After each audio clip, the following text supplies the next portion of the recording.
It is completely normal for partners to have different sexual desires, fantasies, or comfort levels. But what happens when those differences create tension? Maybe one of you craves more adventure while the other prefers simplicity. Maybe one of you harbors a fantasy that the other finds bewildering or even unsettling. Does this mean that you're sexually incompatible? Not necessarily. Sexuality is incredibly layered and evolving, and it is improbable that you will perfectly match each partner's desire across a lifetime. The real art lies in how you navigate your differences and how you use them not to divide you, but to really deepen the intimacy between the two of you. That's what we're talking about today, how to navigate mismatched sexual interests so you can keep connection strong both in and out of the bedroom. Before we get into it, hi there, I'm Lauren Consul. I'm a licensed marriage and family therapist and certified sex therapist here to help you have more satisfying and secure sex and relationships. So what do you do? Step 1, remove the shame. First things first, no partner should feel ashamed, diminished, or wrong because of their desires or interests. Desire in and of itself is not the problem. The way we judge, fear, or misunderstand desire, that's often where the rupture begins. If an interest is safe and consensual, then the discomfort often lies not in the act itself, but how it is perceived by you, by your partner, by the culture or society around you. And I see this again and again. One partner brings a desire forward, whether it's wanting more frequent sex or expressing an unfamiliar kink, and the other partner recoils. Not because the act itself is inherently dangerous or wrong, but because it threatens an internal narrative. What does this say about me? What does this say about us? What will people think? What does society think? And when judgment enters the room, curiosity and connection leave. So we have to start by removing the shame. And when we do that, we begin by recognizing that erotic differences are natural and that honoring them with dignity and respect is essential. Step number 2, have an honest and judgment-free conversation. The way we talk about sex shapes the way we experience sex. And many partners avoid these conversations out of fear of rejection, fear of wounding their partner, fear of hearing something that they can't unhear. But without understanding, there's no collaboration. Start by naming the vulnerability. You might say something like, I feel nervous bringing this up because I know this is tender for both of us, but I also know that our connection matters more than my fear. This simple acknowledgement invites your partner into a space of care rather than defensiveness. It frames the conversation as a team, not as a battleground of you against them. It's you together working at the issue. You also want to lead with curiosity, not criticism. So instead of saying, why don't you want to try new things? Try something like, I've been thinking about what turns me on lately, and I'd love for us to explore together what brings us pleasure.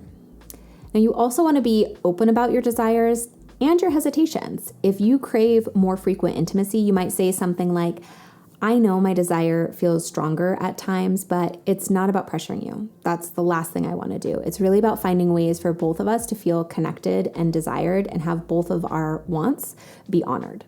Now, if your partner expresses an unfamiliar fantasy or something that makes you go, ugh, I'm not sure about that, you could say something like, I really want to understand more about this fantasy and what it means for you. I really am not here to judge you, but really to deepen our understanding of each other, what you're wanting and what I'm wanting.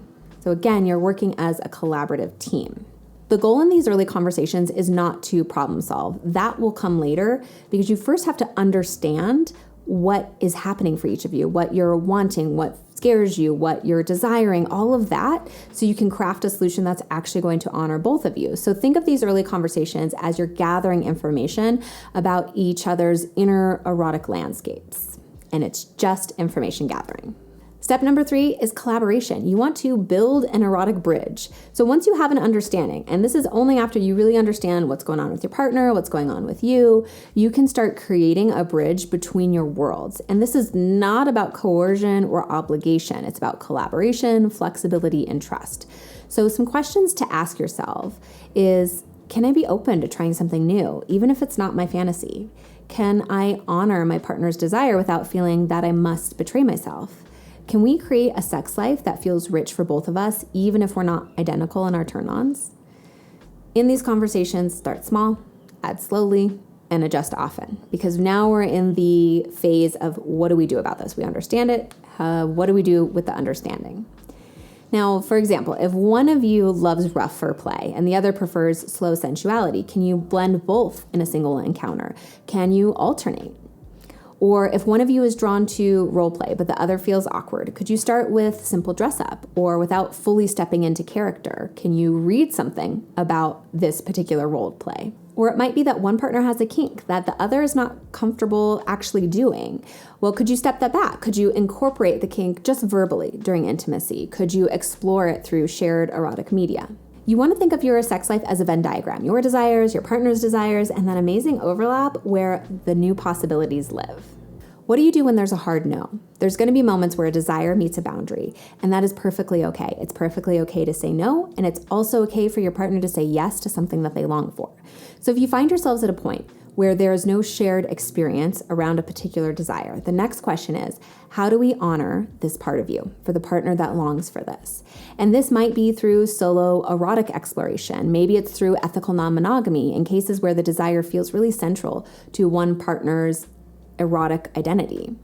There is no universal answer, only the answer that feels right for you as individuals and in your relationship. The most important thing is do not silence this conversation because it is uncomfortable. Because remember, uncomfortable conversations are what creates comfortable relationships. And resentment grows and builds in silence. So we need to talk about these things even if it's difficult. Now, if sexual differences are causing ongoing distress, it may be time to bring in a guide. A sex therapist can really help you communicate without shame and heal past wounds and navigate these complex feelings with empathy and love and care. And just remember, there is no correct amount of sex. There is no normal list of fantasies. There's only the ongoing project of feeling seen and respected and fulfilled and honored in your sexual relationships. Remember that different sexual interests don't mean incompatibility. They mean opportunity, actually. Opportunity for growth, for imagination, for deeper intimacy, for collaborating through something difficult and nuanced as a team. The goal is not perfect alignment. It's a living, breathing dialogue, a co-creation of your erotic lives together.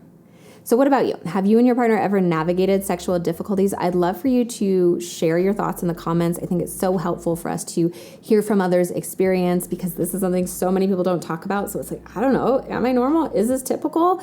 So sharing can be really helpful. Or if you have any questions, let me know below.